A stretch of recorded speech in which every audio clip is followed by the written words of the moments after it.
Llega el momento de la ponencia del obispo de San Sebastián, Monseñor don José Ignacio Munilla. Saben ustedes que pueden participar mandando en cuanto puedan esas preguntas que nosotros después de la ponencia le haremos. Pueden anotar ya +34 644 42 41 50. Igual que hicimos con don Benigno Blanco, vamos a recoger esas preguntas y se las vamos a poder transmitir todas las que podamos en directo. Bueno, es un honor, desde luego, desde el Congreso poder saludar ya a Monseñor don José Ignacio Munilla, obispo de San Sebastián. Muy buenos días, don José Ignacio. Muy buenas tardes. Un saludo a todos. Es un placer por mi parte, pues, participar de esa gran familia que es el movimiento familiar cristiano. Coincidían casi todas las personas con las que hemos contactado en la belleza que supone poder saludar a familias desde tan diversos puntos, no solamente de Europa, porque hemos estado también en Filipinas y en México. A usted como obispo, ver, digamos, esa fotografía tan bella de familias que comparten esta misma sensibilidad debe ser algo grande al corazón. Sí, sin duda alguna. Creo que todos tenemos la conciencia de que, como decía San Juan Pablo II, ¿no? En la familia nos jugamos el futuro de la humanidad. La verdad es que ver este rostro nos llena de esperanza. Yo sé que los medios de comunicación bueno, trasladan otras cosas, ¿verdad? Pero creo que lo principal que está aconteciendo en el mundo está aconteciendo fuera de los focos y de las cámaras. Eso no es trasladado, ¿eh? Y creo que está aconteciendo en el seno de vuestras familias. Eso es lo determinante para el futuro, aunque los medios no lo trasladen. Pero bueno, aquí estamos también con unas cámaras, ¿eh? Claro que sí. Bueno, le digo yo que soy periodista, como usted comprenderá, para mí los medios son un bien que hay que cuidar. Y ojo, también los que trabajamos desde dentro tenemos que tener en nuestra mente ese poder, digamos, mediático que tenemos para utilizarlo en el servicio de la Iglesia y de los planes de Dios. Bueno, yo no me entretengo, les voy a dejar a todos ustedes con esa ponencia de don José Ignacio Munilla, que tiene por título Vivir como pobres de Yahvé. Muchísimas gracias. Bueno, pues muchas gracias a vosotros. Bueno, vivir como pobres de Yahvé, ¿eh? Voy a comenzar mi reflexión a partir de dos experiencias que me han tocado y que las he comentado con frecuencia en estos últimos años, ¿no? El día 24 recientemente se cumplían 15 añitos de mi nombramiento como obispo, ¿no? Y uno dice, madre mía, ¿cómo ha pasado el tiempo? 15 años, ¿no? ¿Qué velocidad lleva la vida? Bueno, pues recuerdo que al poquito tiempo de mi nombramiento como obispo, pues uno acude a Roma, se presenta ante el Santo Padre, en la audiencia del miércoles. Allí pues el Papa te da una palabra de aliento, pues porque es una persona, pues un sacerdote recién nombrado como obispo. Y bueno, y cuando regresaba de Roma en avión hacia España, pues recuerdo que en el avión vi una madre con un niño en brazos, que tenían otros, era una familia numerosa, tenían otros niños alrededor, que ocupaban bastantes asientos del avión, tenían mochilas y algunos pañuelos y algunas camisas del que había sido todavía reciente encuentro europeo de las familias en Valencia. Y claro, los identifiqué, ¿no? Y dije, estos son una familia católica, ¿no? Claro, miró hacia atrás y vio allí, pues un sacerdote vio que tenía el pectoral, ¿no? Y se acercó con el niño y me dice, ¿es usted obispo? Y le dije, sí, pues le expliqué quién era, etcétera, etcétera y tal, ¿no? Entonces ella de repente dijo, niños, venid para aquí, ¿eh? Y empezaron a salir ahí niños de los asientos, no recuerdo cuántos eran, pero eran muchos, ¿eh? Se empezaron a acercar todos los niños eh, al llamamiento de su madre. Yo me percaté enseguida de que allí en el avión, en ese silencio que hay en un avión, estaba todo el mundo con la oreja puesta, viendo a ver qué espectáculo era aquel, ¿no? Y aquella madre con una, digamos, frescura, como si nadie le estuviese oyendo, ¿eh? De repente le dijo a todos sus niños, niños, este es el obispo por el que estamos rezando esta semana un Padre Nuestro por las noches. Y yo me quedé perplejo, ¿no? Aquella familia había oído que habían hecho un obispo nuevo, bueno, pues vamos a rezar un Padre Nuestro por las noches.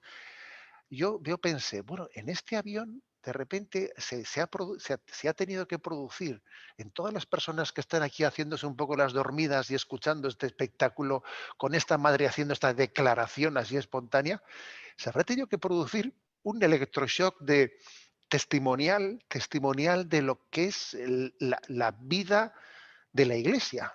Esta madre ha sido capaz aquí, sin darse cuenta, sin percatarse, ¿no? Con una, digamos, ingenuidad absoluta, ¿eh?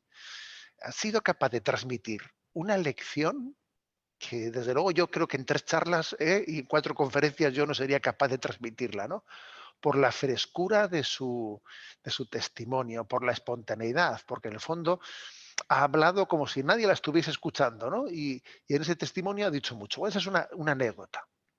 Otra anécdota, recuerdo que ah, pues en la noche de la vigilia pascual en la que celebramos la resurrección de Jesucristo, acompañando a las comunidades neocatecumenales.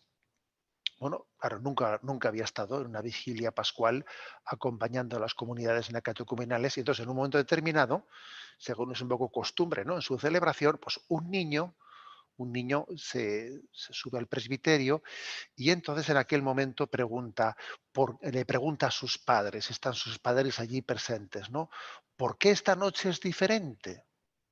¿Por qué es una noche tan distinta esta? ¿Por qué es una noche tan diferente? ¿Por qué no os habéis traído aquí? Y entonces los padres comienzan a explicarle al niño por qué es una noche tan diferente, ¿no? Recordando aquel texto del Éxodo 12, ¿no? En el que se explica, si un día os preguntan por qué hacéis esto, ¿por qué esta noche es tan diferente, ¿no? Y me maravilló, ¿no? Ver lo que es la fuerza de la familia en la hora de transmitir, pues a unos hijos, a unos niños que fíjate que son acompañados a unas altas horas de la mañana, pues porque tú imagínate la vigilia pascual aquella, cuando comenzó, las horas que se prolongaba y que ahí nadie parecía cansarse, ¿eh? Nadie parecía cansarse, aquellos niños pues reciben una catequesis de sus padres a altas horas de la mañana de por qué esta noche es tan especial. ¿Qué pasa aquí para que nos tengáis levantados a estas horas de la noche? ¿Cómo es esto, no? ¿Cómo es esto? Y entonces es que esta noche es completamente distinta. Esta es la noche que se ha convertido en día. Es la noche de la resurrección de Jesús. Bueno, son 2 anécdotas que con las que, ¿no? En mi corazón podría resumir tantísimos momentos en los que un obispo pues, se ha ido encontrando, ¿no? Con las vidas de las familias y las vidas de las familias le han conformado su vida. Le han conformado su vida. Recuerdo, por ejemplo, que siendo un sacerdote jovencito, con 24 años, porque me dice sacerdote con 24 años, madre mía, ¿eh? Entonces tenía un flequillo por aquí, ¿eh? Entonces, pues, bueno, pues me acuerdo que en aquellos momentos en los que un sacerdote se estaba un poco solo, acomplejadillo, ¿no? En aquellos contextos secularizados, pues bueno, que de repente una familia cristiana te invitaba pues a su casa y entonces la noche del sábado, cuando fuese, ¿no? Cenabas con ellos, veías aquel testimonio de familia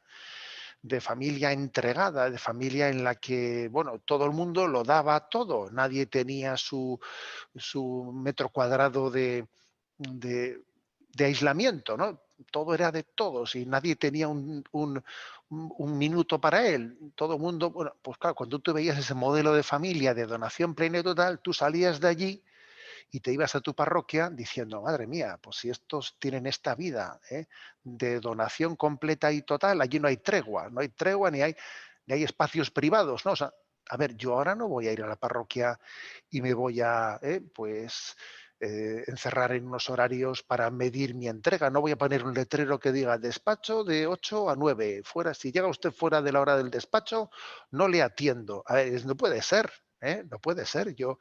Porque en el fondo creo que las vocaciones se iluminan y se alimentan. Bueno, es decir, parto de este testimonio. Soy hijo de esta experiencia, ¿no? De haber nacido en una familia cristiana potente, ¿eh? Y de haberlo ido comprobando que a lo largo del ministerio sacerdotal y episcopal que Dios me ha dado, pues bueno, pues he visto que ese es nuestro mayor tesoro, ¿eh? La familia, yo no quiero decir con esto, ¿no? Porque recuerdo que que leí, ¿no? Hace algún tiempo, pues una frase de Chesterton, en la que decía, ¿no? Claro, estamos hablando de hace casi un siglo, ¿eh? O sea, Chesterton murió antes de comenzar la Guerra Civil Española, o sea, fijaros, o sea, y decía Chesterton que una familia fuerte es como un Estado independiente, que tiene unas fronteras en las que no entra nadie si no se le sube la barrera y ella decide sus fronteras, ¿no? La verdad es que yo muchas veces he pensado, esa frase que dijo Chesterton la diría hoy, pues eso, pasados tantísimos años, porque es muy difícil tener esas fronteras de la familia así sin que nadie las traspase. Es que en este momento las fronteras de la familia te las traspasa pues este aparatito ya te ha saltado las fronteras de la familia. De repente no es tan fácil que uno controle lo que pasa dentro de su familia, ¿eh? Hay muchos factores que hacen que aquella famosa frase de Chesterton, una familia fuerte es como un Estado independiente, a ver, las cosas han cambiado bastante, ¿eh? Han cambiado bastante. Entonces, sentimos nuestra fragilidad, ¿eh? La familia se ha mostrado también frágil, se ha mostrado vulnerable a los cambios de los tiempos, vulnerable, y la verdad es que participamos también de muchas heridas, de muchísimas heridas de las que participa obviamente, ¿no? Pues el conjunto de nuestra cultura. Estamos afectados por ellas. Sin embargo, fijaros, sin embargo, yo mm, esta conciencia de fragilidad y de vulnerabilidad que tenemos, pues yo creo que en el fondo casi nos permiten eh, reafirmarnos en lo esencial. No, en ningún momento, ¿no? Pues damos un paso atrás, pero hacerlo desde una conciencia muy humilde. Somos pobres, somos los pobres de Yahvé, pero esta es nuestra riqueza, una riqueza a la que no renunciamos, ¿no? Por lo tanto, no lo hacemos pues con una prepotencia, no miramos a nadie por encima del hombro, no nos creemos seguros de nosotros mismos, no nos creemos, ¿no?, poseedores de la verdad, pero sí somos conscientes de que esa verdad, que es Cristo, nos ha alcanzado, nos ha alcanzado. ¿Eh? Yo suelo decir, no es que yo me considere poseedor de la verdad. No, en todo caso es esa verdad que es Cristo la que nos ha alcanzado y nos ha pedido que seamos siervos y instrumentos, ¿no?, de esa verdad y de ese amor que es Cristo para la vida del mundo. ¿Eh? Entonces yo creo que la clave está en no acomplejarnos en un momento cultural o sea, contradictorio, en el que la familia cristiana avanza muy contraculturalmente, no acomplejarnos, y al mismo tiempo ser muy humildes, o sea, ni prepotencia ni complejos, ¿eh? O sea, así de claro, ni prepotencia ni complejos, ¿no? Sino una clara conciencia de, de estar llamados por el Señor, de ser los pobres de Yahvé, ¿eh? Y que sabemos que en medio de esta cultura, que es básicamente que es individualista y que yo creo que esta cultura lo que hace es una fábrica de individuos desvinculados, porque yo creo que si por algo se caracteriza nuestra cultura es por desvincularnos, ¿no? De la manera que nos desvinculamos y entonces desvinculamos de todo, de nuestras raíces, de nuestras tradiciones, de- de- de tener también una relación fuerte con las instituciones, con la iglesia, por supuesto. No, hacemos individuos desvinculados, que en gran medida entonces necesitan, porque cuando uno está desvinculado, tiene que agarrarse a algo. Y entonces se agarra a un Estado, que es un Estado que bajo una ideología imperante, pues quiere tener un pensamiento único y quiere controlar el futuro, ¿no? El futuro de las culturas y de los designios y de las sociedades, ¿no? Entonces, creo que es importante, ¿no?, caer en cuenta de que o sea, de este diagnóstico de la situación, ¿eh? Porque es así, o sea, porque creo que este influjo progresivo cultural que tiende en base a que siempre se está proclamando la autonomía, la autonomía, la autonomía, ¿no? Parece que todo es autodeterminación, o sea, se remarca la desvinculación, el que el hombre decida por sí mismo todo, ¿no? Eso es lo que es el paradigma de la madurez y del...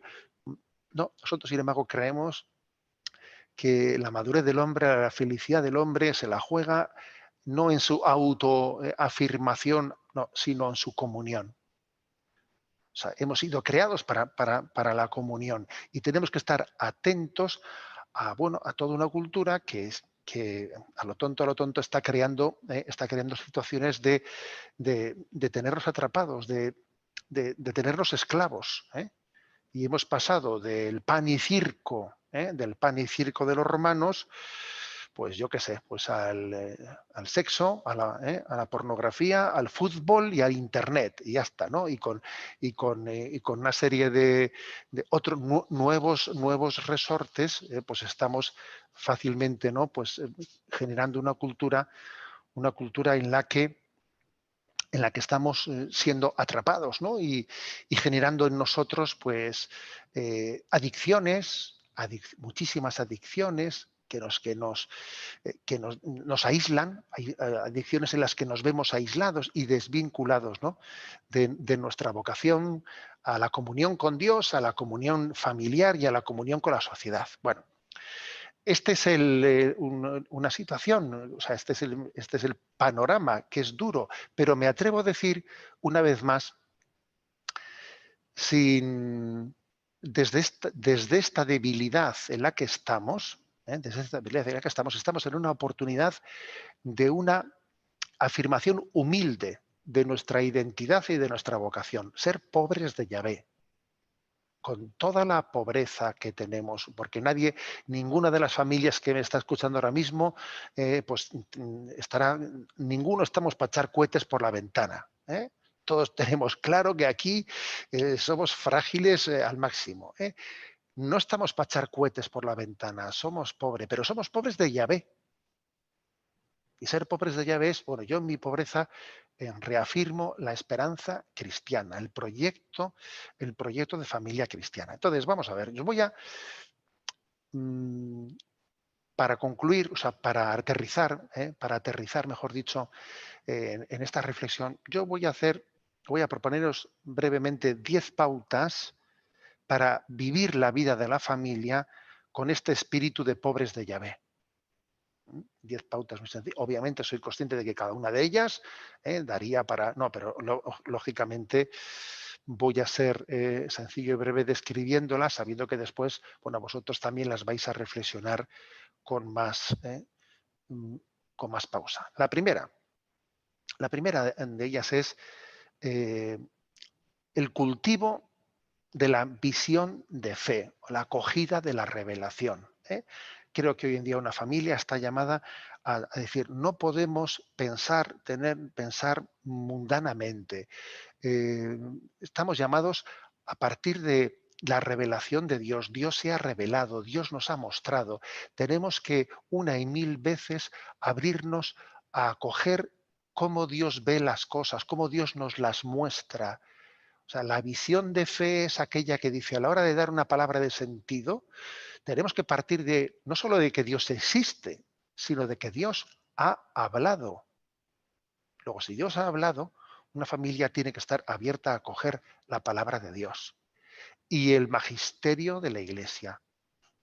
Y entonces tiene que, pues a la hora de decir, ¿y cómo organizamos cualquier cosa? Pues nuestra convivencia, la educación, tantas cosas. En una familia pues se habla, se comparten criterios, pero siempre con una pregunta. ¿Y sobre esto qué nos ha dicho Dios? ¿Y cómo Dios se ha revelado? Entonces yo creo que una familia cristiana tiene que tener la Sagrada Escritura y el catecismo de la Iglesia Católica, los tiene que tener como en su columna vertebral, los tiene que tener puestos en su salón principal, junto a la imagen del Sagrado Corazón de la Virgen María, la Sagrada Escritura y el catecismo de la Iglesia Católica. no para adornar, ojo, porque se podía poner perfectamente, voy a buscar una edición adornada. No, no, no, no me refiero de nada, no estoy hablando de adornos, estoy hablando de lo que configura, o sea, ha hablado Dios, Dios qué nos ha dicho de esto, Dios qué ha dicho del otro. Entonces, el saber recurrir a lo que la revelación nos ha transmitido y distinguir lo que es palabra de hombre y palabra de Dios. Ideologías de este mundo que son cambiantes, etcétera, modas que vienen, que van, o sea, transmitir en la vivencia de la familia que nosotros nos dejamos iluminar por Dios. Estamos agradecidísimos a que Dios se haya revelado. Segundo lugar es, lógicamente, el compromiso de la familia cristiana en la vida de oración, en la vida de oración. Bueno, yo sé que de esto habéis hablado muchísimo en el movimiento familiar cristiano, en cómo rezarlo, en cómo la familia rezar unida, métodos, formas de tener la experiencia de la familia en oración. Pero yo me atrevo a proponeros, para ser muy concreto, estamos en el mes del Sagrado Corazón de Jesús, y me atrevo a proponeros la entronización del Sagrado Corazón de Jesús en vuestras familias como un signo bien preparado y luego bien cuidado y acompañado. La entronización del corazón de Jesús como un signo de decir, a ver, esta familia está en el corazón de Cristo. El corazón de Cristo reina en esta familia. Esta familia quiere ser Betania, en la que Jesús está a gusto en medio de nosotros. La entronización del corazón de Jesús. Frente a una vivencia, no, esta familia es Betania, Jesús vive en ella. Me parece un tema clave. Al mismo tiempo, creo que dentro de esta oración sería importante hacer la pregunta de, frente a la paganización, ¿no?, del domingo, ¿cómo hacer que nuestras familias, cómo conseguir que el domingo sea el día de la familia, verdaderamente, ¿no? ¿Cómo hacer que el domingo, el día del Señor y el día de la familia sea una gran fiesta? ¿Cómo hacer que nuestros hijos amen el domingo? Que estén diciendo, estoy esperando, ¿no? El domingo es el día, es mi regalo especial, ¿no? Yo recuerdo de nuestros difuntos padres, ¿no? Recuerdo que ellos consiguieron que el domingo fuese el día, vamos, soñado, ¿eh?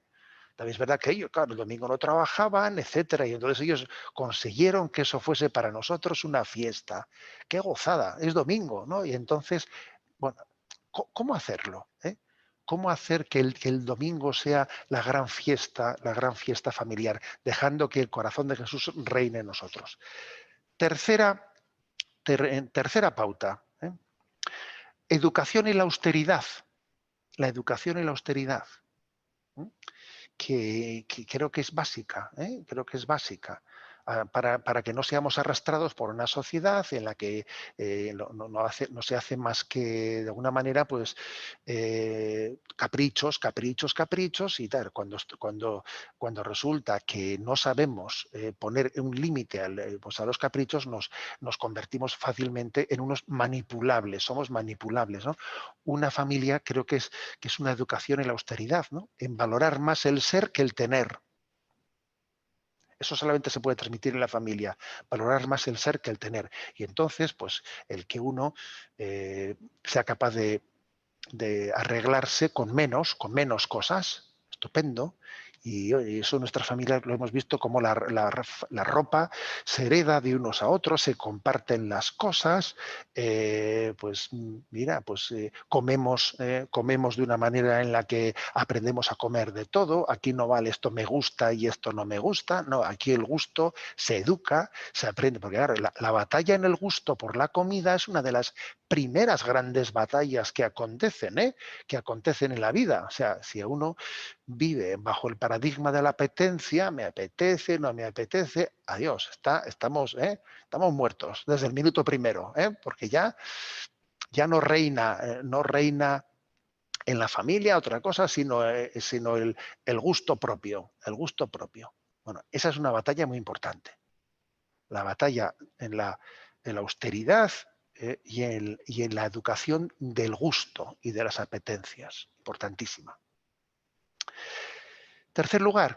Cuarto lugar. El cuarto lugar creo que es muy importante que al mismo tiempo que se educa en la austeridad, se eduque en la familia como hogar de caridad y que en una familia vayamos todos, tengamos conciencia de que somos familia misionera y caritativa y que tengamos proyectos compartidos, que tengamos una hucha en la que todo el mundo allí va introduciendo lo suyo porque tenemos un proyecto compartido, ¿sabes? Sí, estamos todos ayudando a esta misión en tal sitio o en tal lugar. O sea, a ver, eso es muy importante. Porque cerrar las puertas al consumismo va de la mano de abrir las ventanas a la auténtica necesidad y reto que existe en el mundo. Ser una familia misionera, una familia caritativa, en la que uno tiene la ilusión de que sus renuncias de austeridad tienen un motivo y una finalidad muy concreta. Mm, en quinto lugar, yo creo que es muy, muy importante el que se eduque en el seno de la familia, en las obras de misericordia. Y dentro de las obras de misericordia, pues creo que una de ellas es la atención especial a los enfermos. Fijaros cómo la familia, cuando alguien está enfermo, se, mm, se acompasa el resto de la familia al enfermo. Y eso en la familia queda muy claro. Si alguien está enfermo, los planes del resto se reconfiguran. No, es que resulta que tal está enfermo. Pues todos los planes que teníamos los vamos a reformular en base a eso, ¿no? O sea, es decir, eh, la familia se adapta al ritmo del más débil. Y creo que en nuestra familia tenemos que cuidar mucho, muchísimo, pues la visita a los enfermos de la familia, de los abuelos, eh, mm, el cuidado de los más frágiles y débiles. En un concepto de familia extensa, no meramente nuclear, que esa es otra de las grandes pobrezas, ¿no? Que la familia extensa, pues parece que la tenemos. En sexto lugar, dice también otra de las obras de misericordia, ¿no? Dar buen consejo al que lo necesita, corregir al que yerra, eh, o sea, vivir la corrección y la enseñanza, ¿no? La enseñanza de una manera natural en el seno de la familia. O sea, llegar a transmitir, pues que, bueno, pues que como en nuestra familia, realmente, verdaderamente, pues la corrección es un signo de que como nos importa la vida de los demás, nos corregimos, ¿no? Si me permitís una anécdota que yo recuerdo de mi infancia, recuerdo que nuestros padres pues, eran exigentes en el tema de la comida, pues nos enseñaron a comer de todo, ¿no? Y en unas vacaciones vinieron unos primos que venían, bueno, pues de lejos, ¿no? Y claro, para perplejidad nuestra, nuestros primos, pues que no comían esto y nuestra madre les cambiaba el plato y les ponía otra cosa. Y claro, nosotros nos mirábamos diciendo, bueno, pues ¿esto qué es esto, no? Y se fueron los primos al cabo de 2 días y nosotros fuimos a pedir explicaciones de qué había pasado ahí. No fuimos como un comité sindical. A ver, ¿y esto cómo se explica esto, no? Y me acuerdo que nuestra madre nos dijo, a ver, un momento, un momento. Yo a esos no les quiero tanto como a vosotros, como para que para 2 días que están aquí pasarlo mal con ellos, ¿eh? Pero a vosotros sí, si os quiero tanto como eso. Y allí la cosa quedó clara y contundente, ¿no? Que nos quedó muy claro que la corrección, no solo de los padres a los hijos, que el concepto de corrección, ese corregir al que yerra, dar buen consejo al que lo necesita, en realidad acontece donde verdaderamente se ama. Se corrige en la familia, porque se ama. Entonces, fuera de la familia, lo que se hace es criticar por la espalda, claro. Criticar por la espalda. Es que eso. Octavo lugar, ¿no? Eh, Orar a Dios por vivos y difuntos. Yo creo que la familia está llamada a ser un lugar en el que los difuntos o sea, nuestros antepasados no sean ignorados, que tengamos memoria viva de quienes nos han precedido, memoria viva de ellos, ¿eh? Memoria viva. O sea, creo que nosotros estamos llamados a conocer a los abuelos, celebrar sus aniversarios, sí señor, celebrar los aniversarios también de la boda de los de los padres, o sea, estamos llamados a tener memoria viva de quienes nos han precedido. Vivir también, ¿no? Pues ante la realidad de que la meta de nuestra vida es que la familia se junte entera en el cielo. En el cielo. La meta es que nos juntemos todos en el cielo. Y además, bueno, pues ya nos esperan en el cielo esto, pues nuestro hermanito que falleció o los abuelos que marcharon, nos esperan en el cielo. ¿Eh? Esa conciencia viva de la tradición de la que venimos y del futuro al que vamos. Qué importante es, yo creo que celebrar los aniversarios incluso contar anécdotas en nuestra familia de tales cosas que acontecieron, de anécdotas de nuestros antepasados. Yo creo que es una riqueza impresionante, ¿no? Yo recuerdo que siendo pequeño escuchábamos con una atención muy grande cosas que nos contaban de los antepasados que no habíamos conocido. ¿Eh? Noveno lugar, dice también, ¿no? Pues otra de las obras de misericordia, consolar al triste, el ministerio de la consolación, pero para lo cual, fijaros bien, es muy importante la educación de los estados de ánimo. Yo creo que esto también, la familia está llamada a ser un lugar en el que eduquemos los estados de ánimo. ¿Eh? En un matrimonio, escuché en una ocasión esto, eh, más que un termómetro uno del otro, tenemos que ser un termostato. ¿Eh? O sea, en el sentido de que aprendamos, no solo es que, a ver, hoy está de bajón, ¿eh? No, hago de termómetro de cómo está el otro. No, tengo que ser un termostato, ¿no?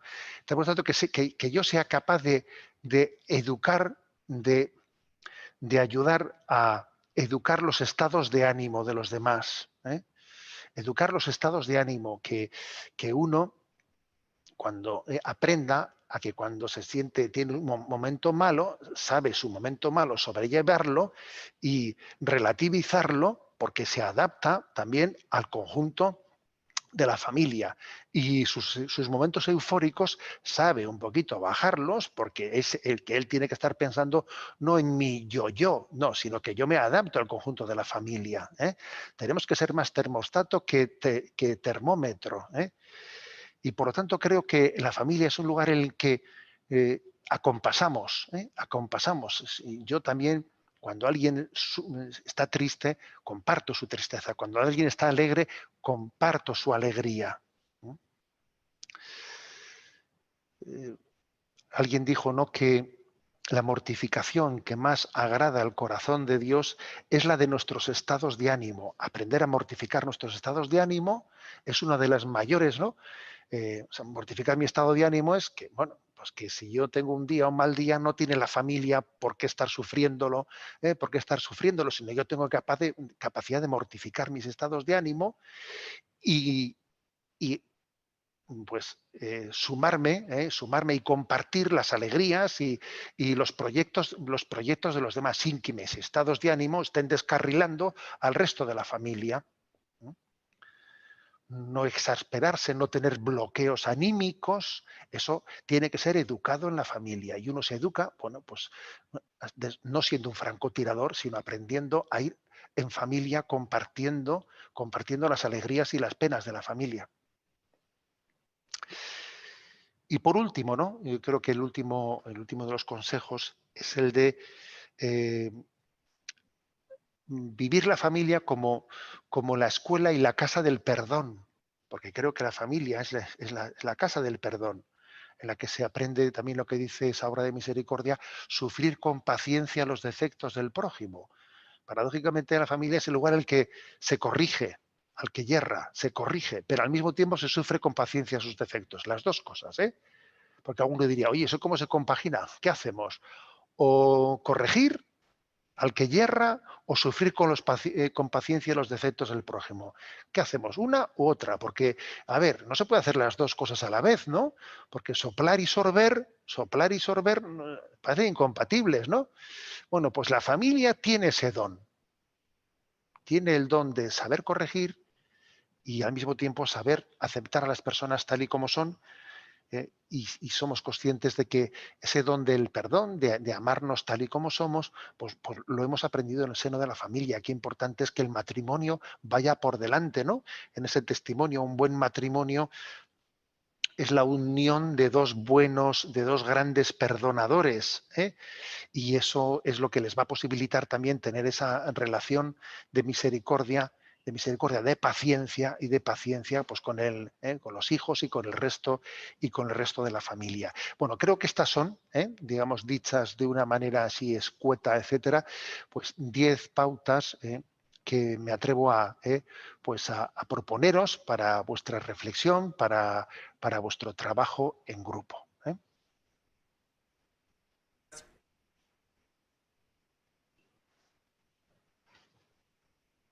Don José Ignacio, la verdad es que nos quedamos con tantas ideas, esas 10 claves que podemos cada uno aplicar en nuestra familia, y con esa introducción en la que usted nos recordaba que somos los pobres de Yahvé, pero precisamente ahí es donde está nuestra grandeza.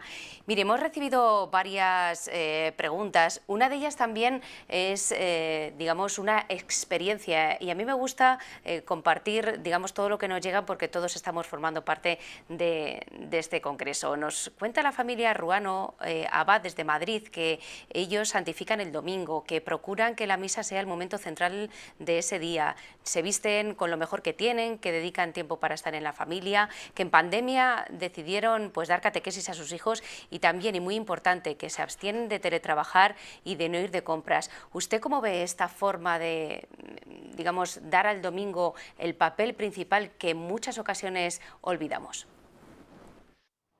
Me parece clave, ¿eh? Igual que yo he contado esa experiencia que me impresionó, de esa celebración de la vigilia pascual con los neocatecumenales, ¿no? Que dice, ¿por qué esta noche es tan especial? ¿Por qué esta noche es tan diferente? ¿Por qué? Bueno, pues yo creo que en el fondo el que una familia consiga transmitir que verdaderamente ¿eh? El día del Señor lo configura todo, eso es clave, porque a veces tenemos que reconocer que la vivencia del domingo la hemos circunscrito estrictamente a asistir a la Santa Misa. Y además, al final llega un momento en el que por el motivo de la practicidad, pues bueno, no me viene bien y voy el sábado a la tarde, o vamos a turnos, tú vas a una hora, yo voy a otra hora.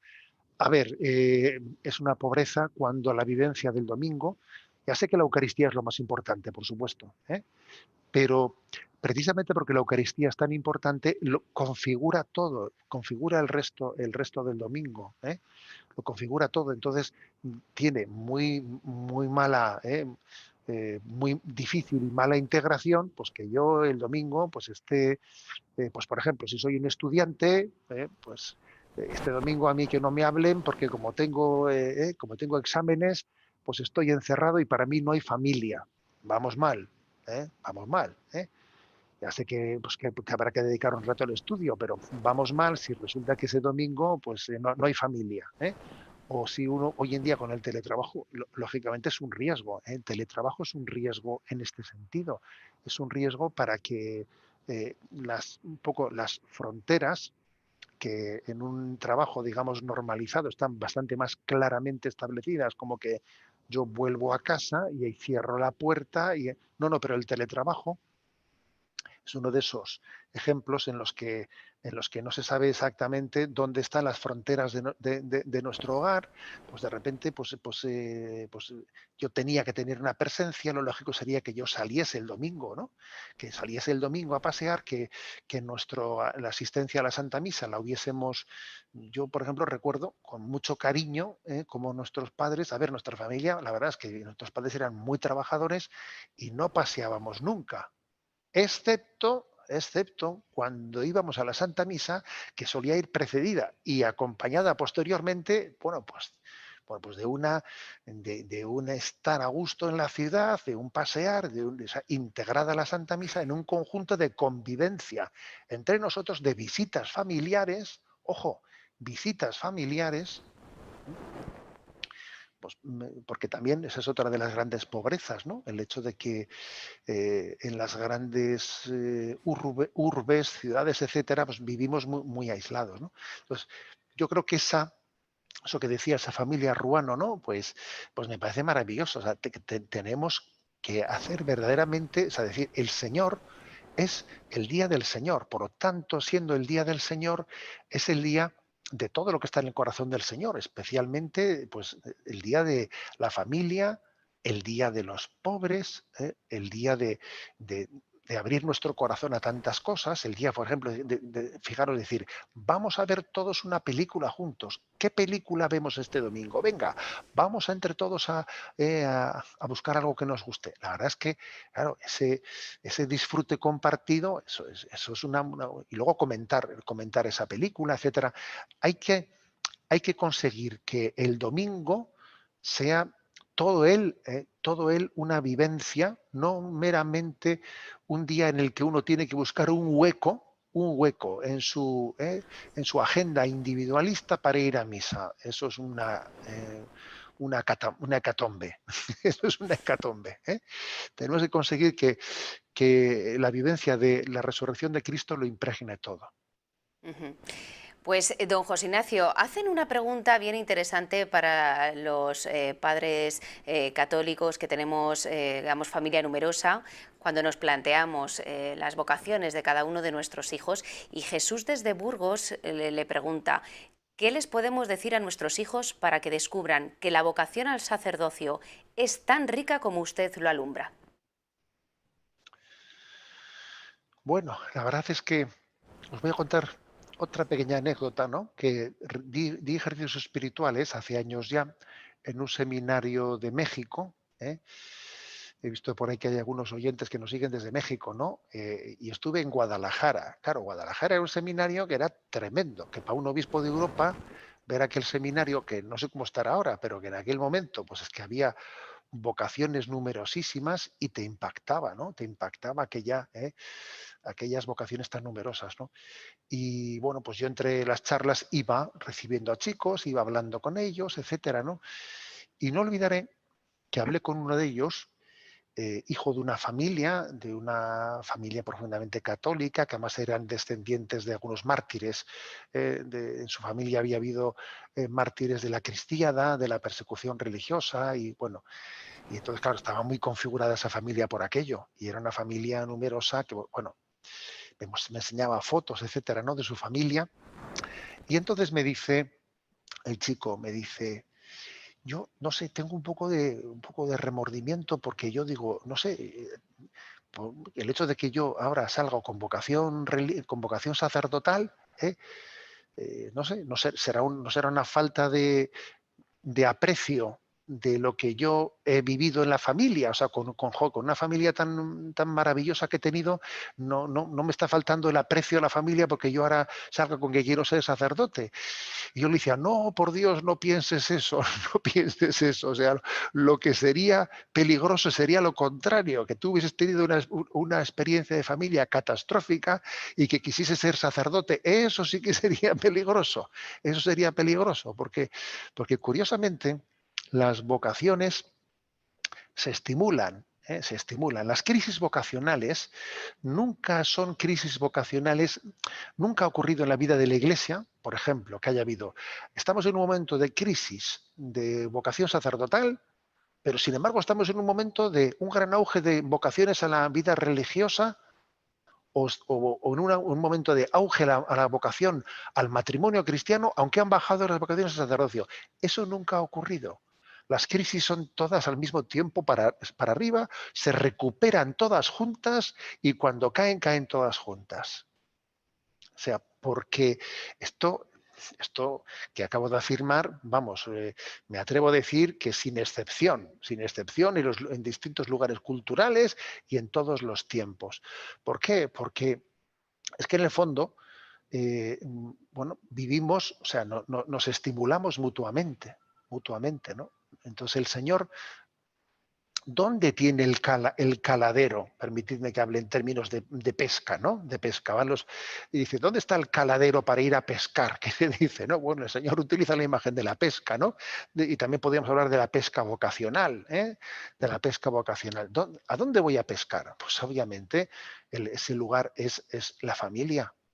Ese lugar es la familia. Luego, sin duda, en esa familia será fácil que se suscite el deseo del sacerdocio. Es verdad que luego, también a la hora de dar el último paso suele ser importante tener un referente que sea estímulo. Por ejemplo, que uno haya conocido un sacerdote pues, con una vida de entrega pues, especialmente llamativa, que uno de alguna manera cuando Jesús le llama a ser sacerdote tenga una referencia y diga sí, pues como don Manuel, como don Juan, Entonces, también por eso creo que es importante que las familias, bueno, pues obviamente, y tengáis, ¿no? E integréis también, ¿no? Pues una cierta relación de amistad, bueno, pues con vuestros pastores, porque en el fondo es mostrarles a vuestros hijos, mostrarles lo que son las vocaciones, que a un hijo no se le haga extraño, ¿eh?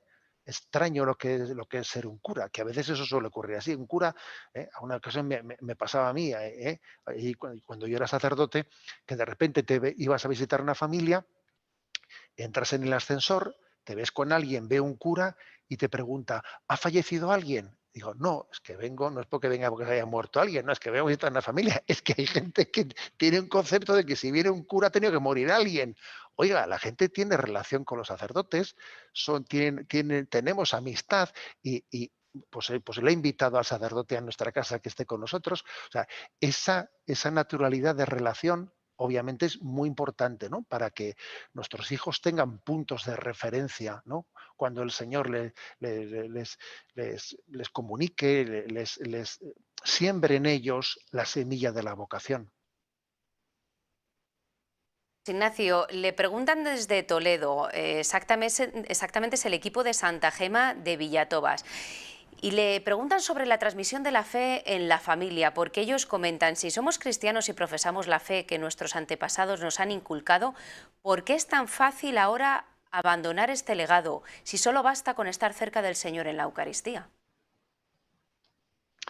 A ver, yo creo que un poco ya hemos referido de cómo esas fronteras de la familia hoy en día son muy porosas, ¿eh? Son fronteras muy porosas y los influjos que nuestros hijos puedan recibir, claro, la verdad es que son muy, muy evidentes, ¿no? La tecnología ha tenido un impacto grandísimo, en el seno de la familia, pero bueno, pero obviamente antes que la tecnología ya habían pasado muchas cosas.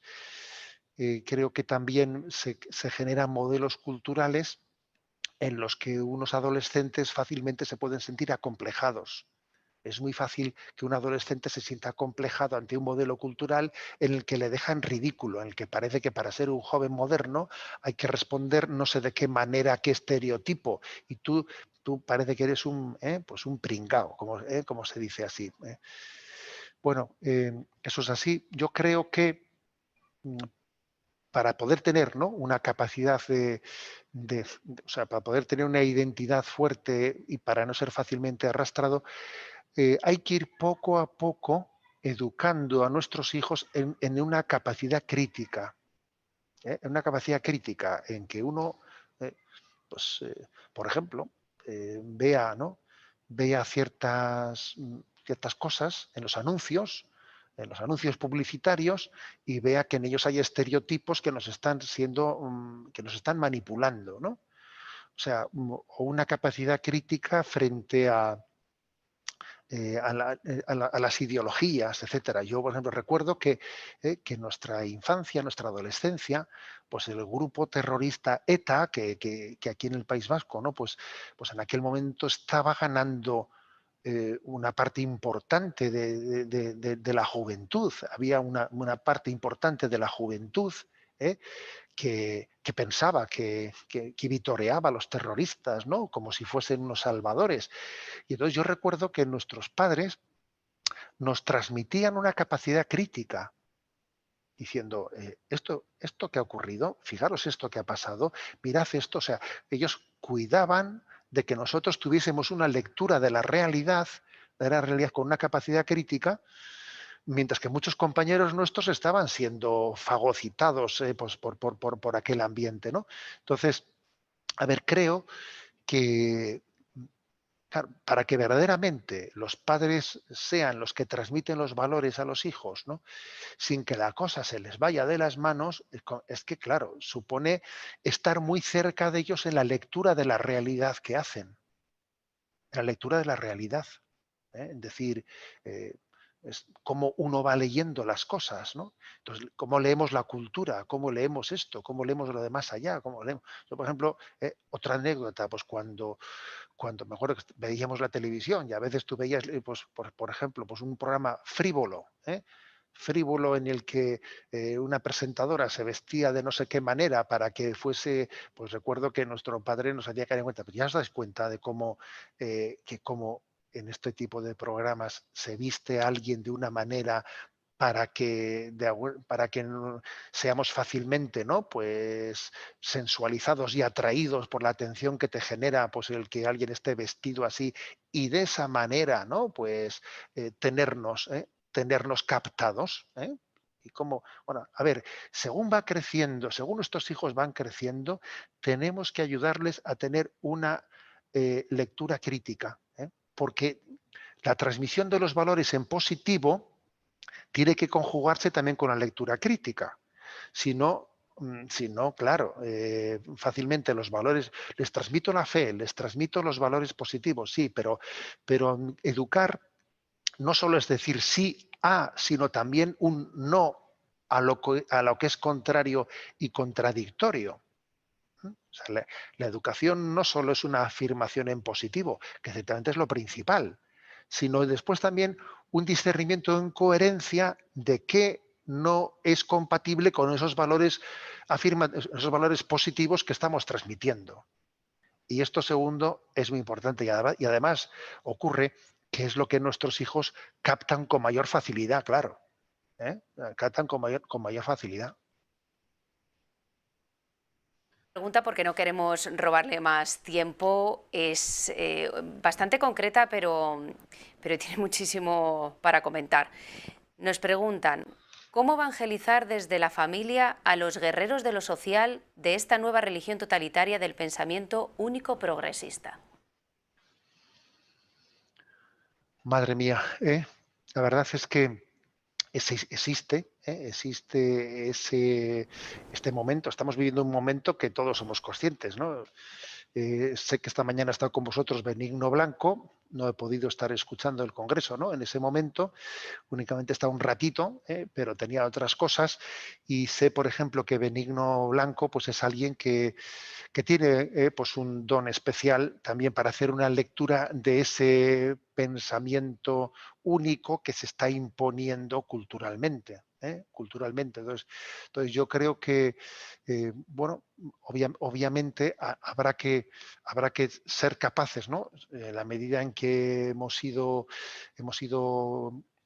mm, creciendo en conciencia de qué es lo que nos viene encima, de cómo, por ejemplo, pues esta última semana, pues en Europa, en el mundo, en el fondo, ¿no? Pues se han dado pasos, pues muy importantes, como con la ley de eutanasia que entra en vigor en España este fin de semana, la ley de eutanasia, la ley de transfobia que se presenta en Italia, el informe que se ha presentado, que se ha aprobado en el Parlamento Europeo, en el que se considera el aborto un derecho básico y por lo tanto se niega la objeción de conciencia a los médicos, ¿eh?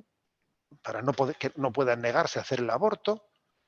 A ver, claro, o sea, es que están pasando cosas que yo creo que es que necesitamos también tener, ¿no? Como he dicho antes, nuestra capacidad crítica frente a ellas y tener una contrapropuesta.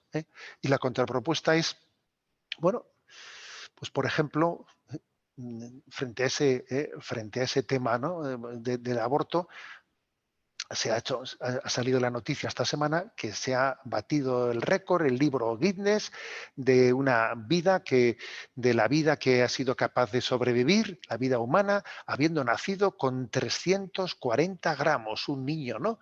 Un niño estadounidense que ha cumplido ya un añito de vida después de haber nacido con 340 gramos de peso.